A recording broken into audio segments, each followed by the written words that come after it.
Hey guys, welcome back to another episode of Generation Old School. If it is your first time passing by the channel, my name is William. I would like to start the video by saying thank you to every single one of you guys that subscribe to the channel and every single one of you guys that have been watching my videos and commenting. This is going to be a video updating you guys on the cars that we have for sale. Behind me in my garage, I have the 1951 Fleetline. The paint is gorgeous. I love the paint job in this car. I polished the car today, and as you guys can see, it's looking beautiful. All of the chrome in the car is good. To be almost 70 years old, I would say, the car looks in better condition than my dad. Recently, I did a few minor updates to the engine compartment. Nothing major, nothing huge. I did put new gas lines. These lines, for some reason, were painted black. And I put a new glass fuel filter in front of the carburetor. And I also replaced the vacuum line that goes from the vacuum advance in the distributor to the bottom of the carburetor right there. And obviously the gas line. I did not make the gas line. They come already pre-made like that. And there's a website in California where I like to get all of my parts for these classic cars. They have a lot of parts for the 1949 all the way to 1957 Chevys. And the website is called Car Shop, Truck Shop. And they are located in California. Or you can also search on Google and put truck and car shop, and the website is going to pop up. Something that I would like to do in the next couple of days is repaint the upper tank of the radiator. As you can see, the copper is showing. Let me know in the comments if I should strip the black paint on the top of the radiator tank and leave it copper, or just paint it. This car is in great condition, great condition. You have the visor in front. Interior is really nice. If you guys remember on the last video that I posted for you guys, not only I had the 41 Buick that's parked on the other side over there, but I also had in this parking spot a 1957 Buick convertible. The 1957 Buick, we don't have it anymore. If I'm not mistaken, on that last video that I showed you guys, I also had a 1955 Chevy, a 1955 Pontiac, and I had this car, the Fleetline, parked against the wall, right next to the wall on the side of my house. We sold the Pontiac, we sold the Chevy, and we only have these two cars, the 51 Chevy Fleetline and the 41 Buick Special. This is a beautiful car. I love that car.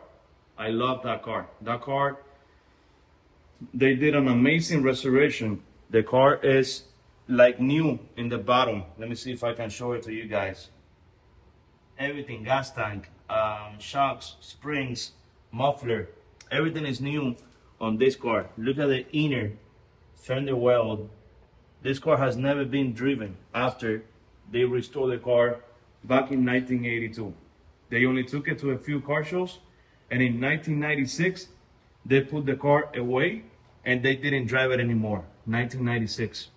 This car is original from California, and in 1972, the original owners, the original family that had the car in California, decided to sell it to a family in Cocoa Beach, Florida. That's about 1 hour south of Daytona Beach. For those of you guys that don't live in Florida, so that you guys can get pretty much a rough idea of where the car was located. So one day I was looking for cars and this one popped up. And when I saw the car, I was like, I have to have it. So that day I was going to the Villages with my family. The Villages is a small town in central Florida, north of Orlando, that it's mainly a town for people that are retired, people that are 55 years and older, And these people have a lot of classic cars. So they do a car show in that town the third Saturday of every month. And my family and I love to go there for the car show. We stay for the whole weekend. We love the restaurants that they have there. We love the food. We love the people. And we rent a golf cart for the whole weekend for like $50 for both days. And we spend all day riding around in the golf cart and going to the car shows that they do there.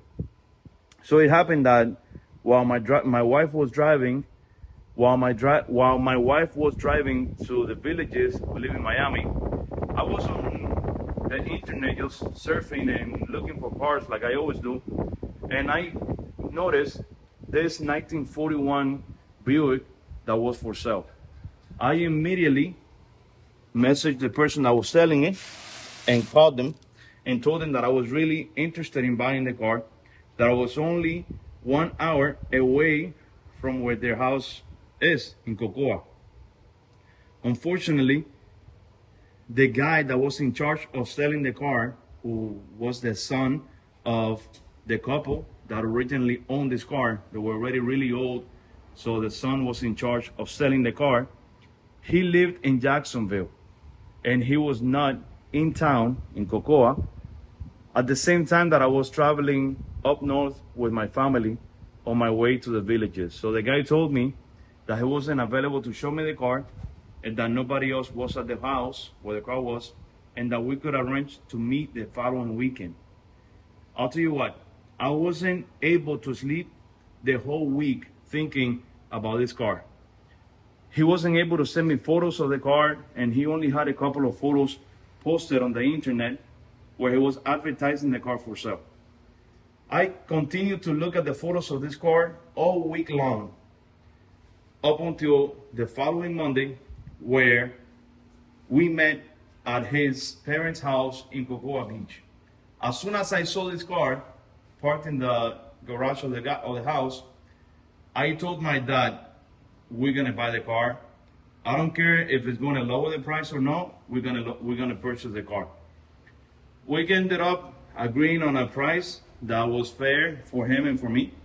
A price where I didn't feel like I was overpaying for the car, and a price where he didn't feel that he was underselling the car. I rented a U-Haul trailer in the same town where the car was, and the rest is history. The car is now with me. I don't foresee myself selling this 1941 Buick. The car is in excellent conditions. For those of you guys that have not seen the video, I'm gonna open the hood so that you guys can see the job that they did under the hood. The car has the original 1941 engine. The engine was fully rebuilt. This car came from factory with dual carburetors. It has a new radiator, new hoses. Recently what I did, I put new spark plugs, and I put new wires, new condenser inside the distributor, new points, and the car drives like a champ.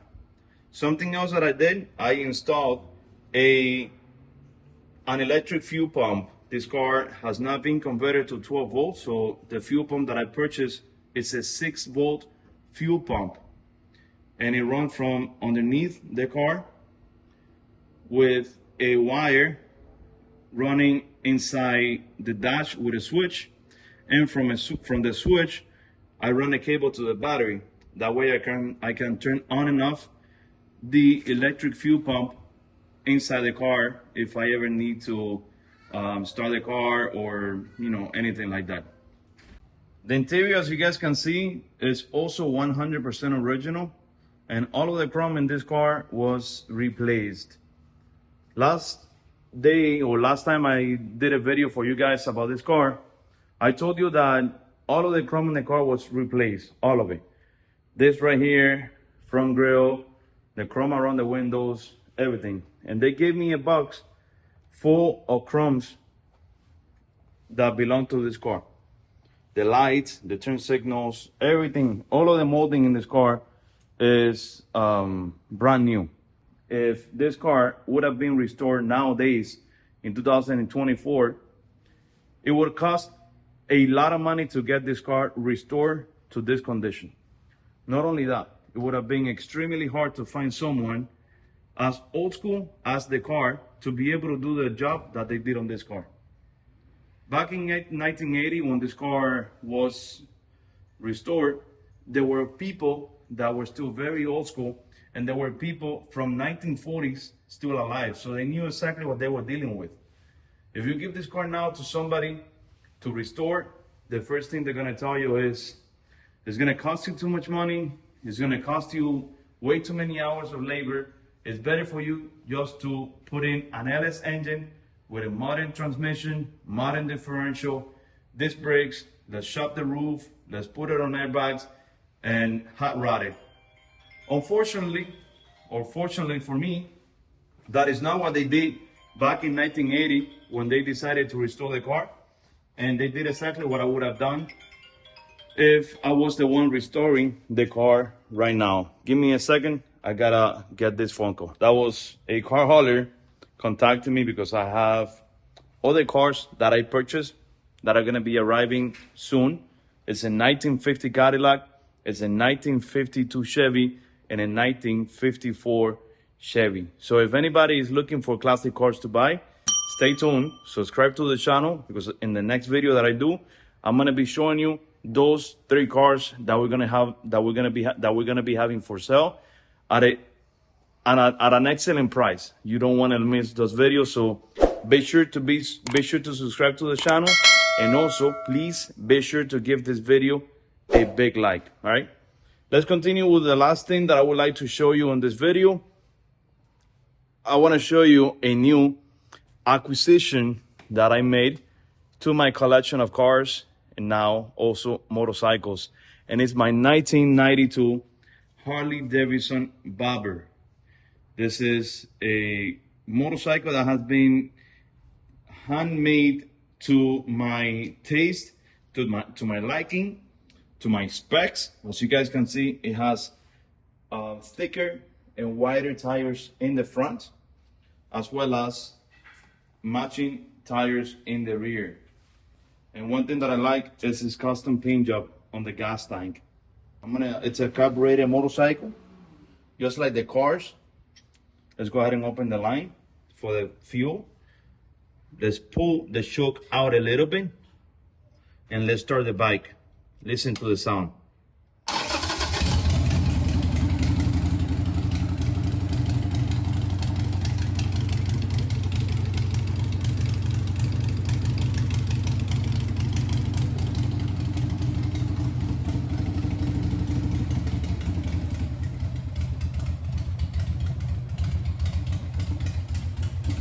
I like the headlights in the front. The headlights are yellow.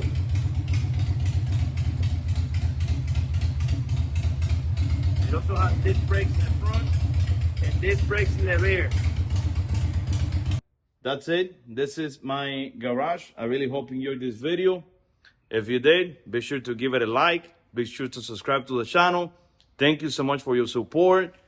Stay tuned, because in the next video that I'm going to be posting on this channel, I'm going to show you a 1950 Cadillac, a 1952 Chevy hardtop, and a 1954 Chevy with a power glide transmission. So you don't want to miss those videos. Thank you so much for watching. God bless you all.